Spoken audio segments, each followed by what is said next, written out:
함께하는 교회 성도 여러분 안녕하십니까? 9월 18일 화요일입니다.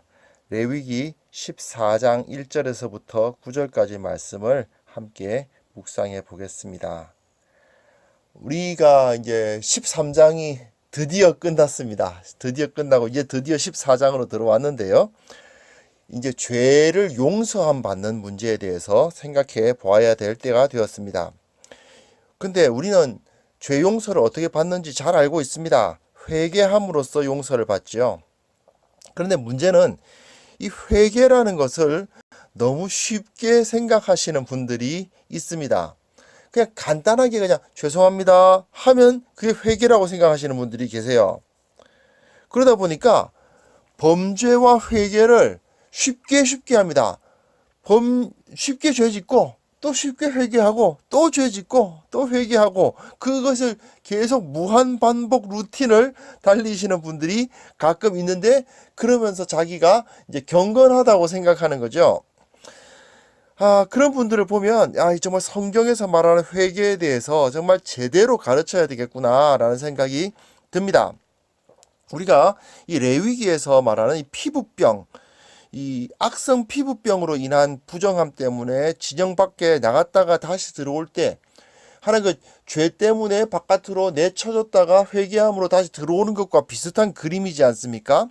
그런데 그때에도 그렇게 간단하게 자 이제 다 나왔으니까 들어오세요가 아니었다는 것을 보면 그렇게 쉽게 우리가 범죄와 회개의 무한 루틴을 쉽게 달릴 수는 없다는 것을 알 수 있을 것입니다. 악성 피부병으로 인해서 부정하다는 판결을 받은 사람이라 하더라도 물론 그 병이 나았으면 당연히 깨끗하다고 인정되어서 진영 안으로 들어올 수 있었습니다. 회개함으로 말미암아 죄가 깨끗함을 받으면 당연히 교회의 한 그 일원으로 받아들여져야죠. 그러나 그것을 위한 절차를 보면요 굉장히 까다롭습니다. 이게 굉장히 중요합니다. 한번 본문을 읽어보겠습니다. 1절부터 3절까지입니다. 여호와께서 모세에게 말씀하여 이르시되 나병 환자가 정결하게 되는 날의 규례는 이러하니 곧 그 사람을 제사장에게로 데려갈 것이요 제사장은 진영에서 나가 진찰할지니 그 환자에게 있던 나병 환부가 나았으면 자 여기 보면 그 사람을 제사장에게로 데려갈 것이요 라고 번역되어 있죠. 2절에 보시면 그 사람을 제사장에게로 데려갈 것이요 라고 번역되어 있는데 실제로 이 악성 피부병에서 나았다 하더라도 그 사람이 당장 진영에 들어올 수는 없었습니다. 그러니까 아마 그 사람의 소식을 제사장에게 전하는 것이 그 사람을 제사장에게로 데려가라는 말의 의미라고 생각됩니다. 이제 밖에 피부병 걸렸던 사람이 자기가 다 나았다는 걸 사실 알면 어떻게 했어요? 진영 안에 있는 사람들 소리를 질러가지고 나 지금 몸 다 나았다고 그러니까 저 제사장 좀 불러달라고 막 요청을 하겠죠. 그러면은 그 사람이 이제 그래? 그러면 이제 제사장에게 가서 바깥에 지금 그 격리되어 있는 사람이 저 부정 나병 걸려가지고 각성 피부병 걸려가지고 부정하다고 된 사람이 자기 다 나았다고 좀 봐달라는데요. 그러면 제사장은 가야 되는 겁니다. 그리고 가서 그 환부가 나았는지를 보는 거죠. 자, 4절부터 7절까지 한번 보겠습니다.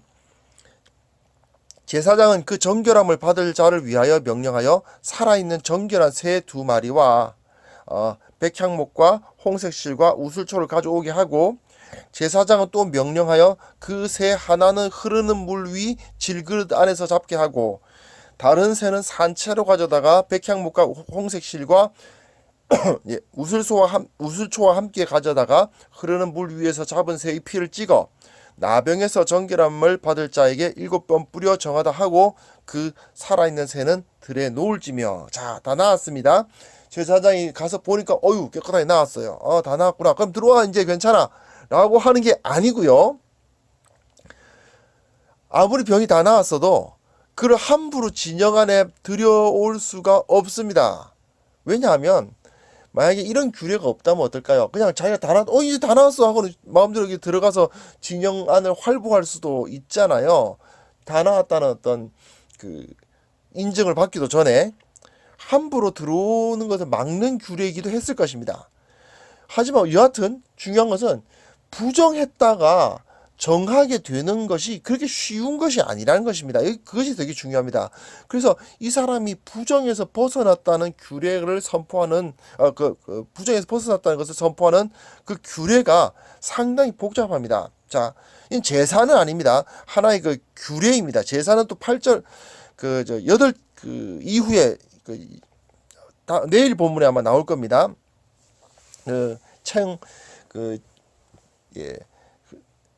자, 두 새를 가져다가 그중 한 마리는 흐르는 물 질그릇 위에서 잡는다고 번역되어 있는데 조금 아쉬운 번역입니다.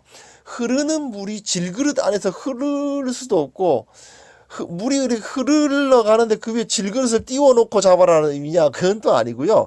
그게 아니라 원어는 그 살아있는 물이라고 되어 있거든요. 하이마임인데 이게 살아있는 물이란 말은 흐르는 물을 의미하기도 해요. 하지만 여기서는 깨끗한 물, 정결한 물을 의미합니다.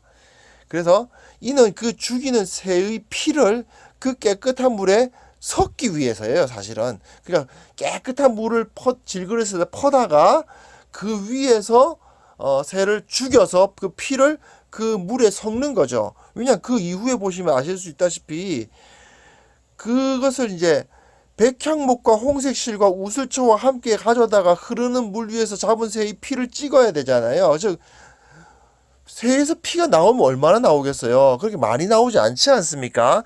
그러니까 그 작은 소량 나오는 피를 단순히 그 피만으로 할 수가 없어요. 그러니까 이제 그걸 물에다 섞어야 되는 겁니다.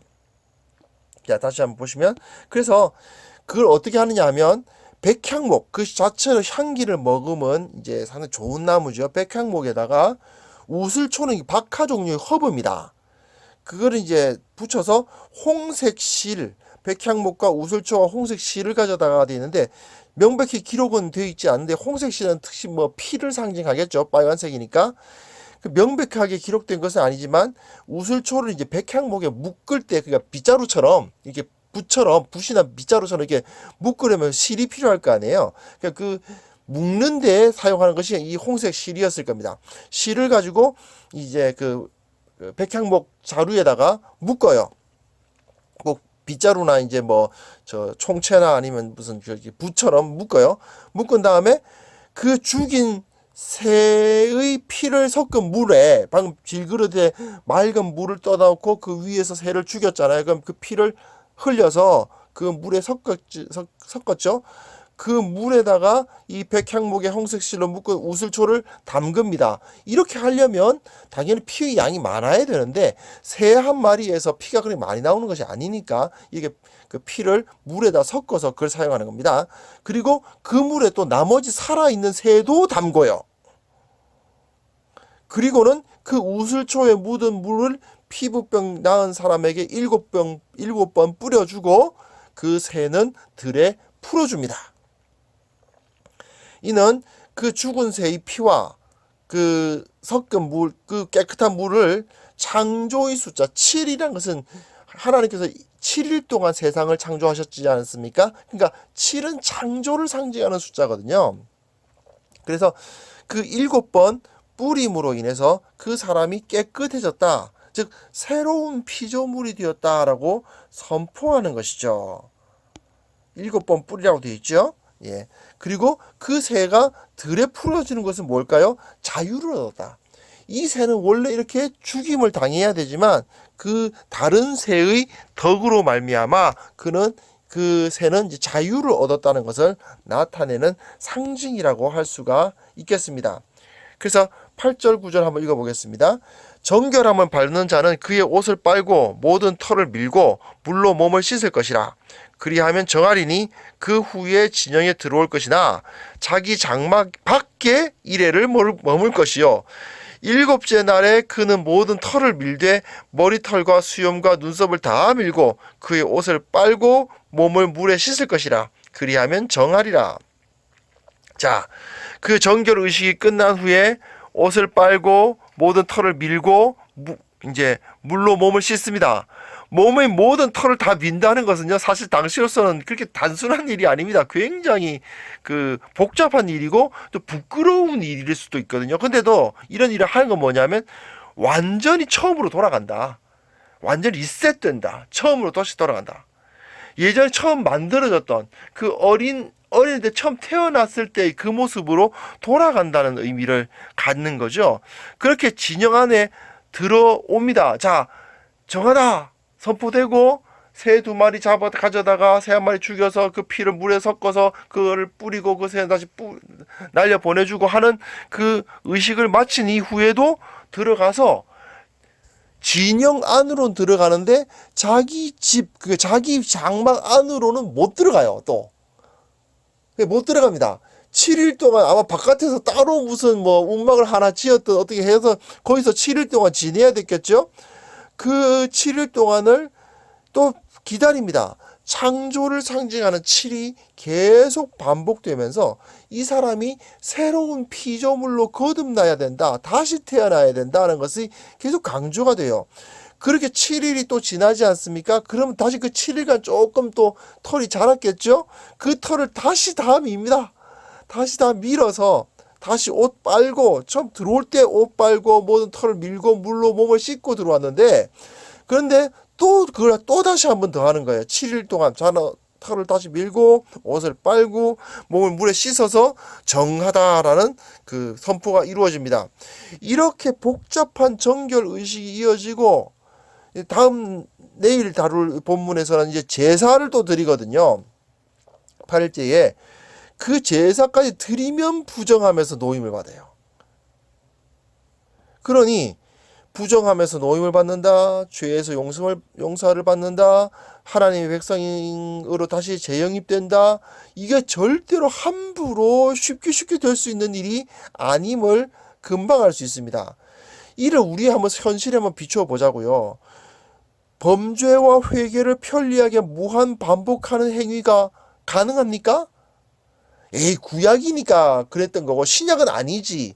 아닙니다. 그렇게 생각할 문제가 아니에요. 우리는 죄 문제에 대해서 그렇게 단순하게 생각할 수 있는 것이 아닙니다. 제가 작년 1월부터, 그러니까 2017년 1월부터 이렇게 날마다 솟는 샘물 본문을 따라서 계속 이제 묵상 글을 썼습니다. 벌써 1년 8개월, 만 1년 8개월 지났고, 이제 1년 9개월째 지금 그 일을, 정말 하루도 빼먹지 않고 주일만 쉬고 지금까지 계속 해왔네요. 대단합니다. 저도. 죄송합니다. 네. 어쨌든 지금까지 1년 8개월 동안 한 번도 빼먹지 않고 계속 했는데 아직까지도 기억에 남는 본문이 있습니다. 뭐냐면 1월 처음에 시작할 때니까 쓴 글이긴 하지만 호세아 본문에 이런 묵상을 쓴 적이 있습니다. 자, 제가 그때 글인데 제가 인용해놨습니다. 호세아 선지자가 선언하는 이스라엘에 대한 하나님의 용서는 네가 죄를 지었지만 없었던 것으로 하자는 정도의 것이 아닙니다. 가장 적절한 비유는 바로 리셋이 아닐까 생각합니다. 지금까지 모든 과거를 깡그리 내버리고 다시 시작하는 것이 바로 용서입니다. 분명 하나님께서는 자기 백성들이 저지른 지난날의 모든 죄를 용서해 주십니다. 그러나 지난날의 죄를 용서받는다는 말은 그 죄를 통해 얻고 누렸던 것들도 모조리 내버린다는 뜻입니다. 이런 종교개혁이라는 그 주제를 가지고 호세아 2장 14절에서부터 23절 말씀이었는데, 그때 이제 영화 미량 문제 가지고 얘기하면서 이야기했던 기억이 납니다. 이게 이제 밀양에서 왜 그런 이야기 있잖아요. 자기 아들을 죽인 사람이 감방에 들어가서는 하나님이 자기 이제 용서해 주셨다고 그랬던 그런 거 있었죠.